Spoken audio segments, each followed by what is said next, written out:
minutes for questions. I want to begin with data privacy. This is something that you have spent time on as director of the Bureau. It's something that we in Congress have spent some time on, the last few Congresses, on trying to update our data privacy standards for financial services. So let's start there. When we discussed our data privacy bill at the beginning of this Congress and passed it out of committee, we focused on Gramm-Leach-Bliley. Speak to the portfolio of data privacy laws that you enforce and how you do that. Yeah, so I would think about the range of privacy laws that are not just financial in nature.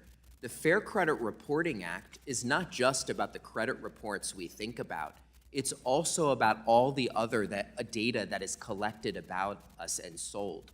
You also put into law Section 1033.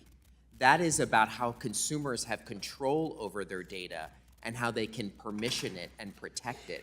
There's also key data security standards that the laws that you oversee have important roles to play. So, Mr. Chairman, the CFPB is very, very eager to make sure we are enforcing this properly and that we are developing the rules that are fit for the times of artificial intelligence and more intrusive data collection. Okay, so you spoke specifically in your opener about bad actors internationally harvesting Americans' financial data through unregulated or loosely regulated means. Explain. Well, when this committee 50 years ago was involved in putting into place protections, they were worried about these companies collecting data and sometimes rumors about us for sale.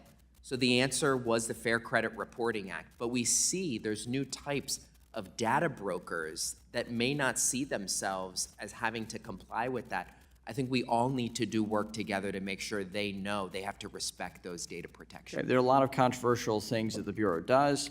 It's uncontroversial that you are the repository of financial data protection, and there's no controversy around your enforcement of existing laws.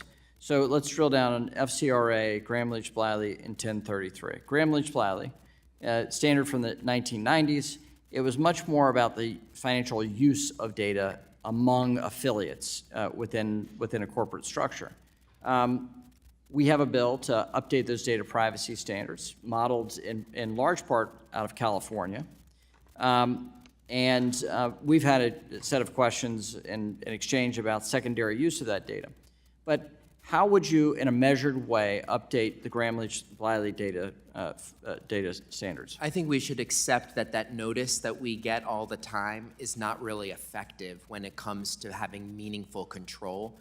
I would urge you all to think about some common sense permissible purposes or restrictions that really draw the line of how that data can be in some way shared or reused or monetized. In some ways, it's similar to what was put into place in the Fair Credit Reporting Act as well. Okay. You mentioned trigger leads.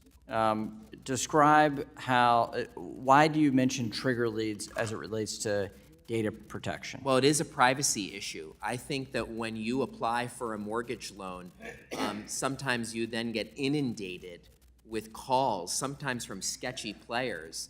I don't think most people think that when they apply for something, there's going to be a deluge that everybody knows about it. And mortgage lenders feel that their customers say to them, did you tell everyone? This is a privacy issue, too, in addition to one about fairness. Okay. Now, 1033.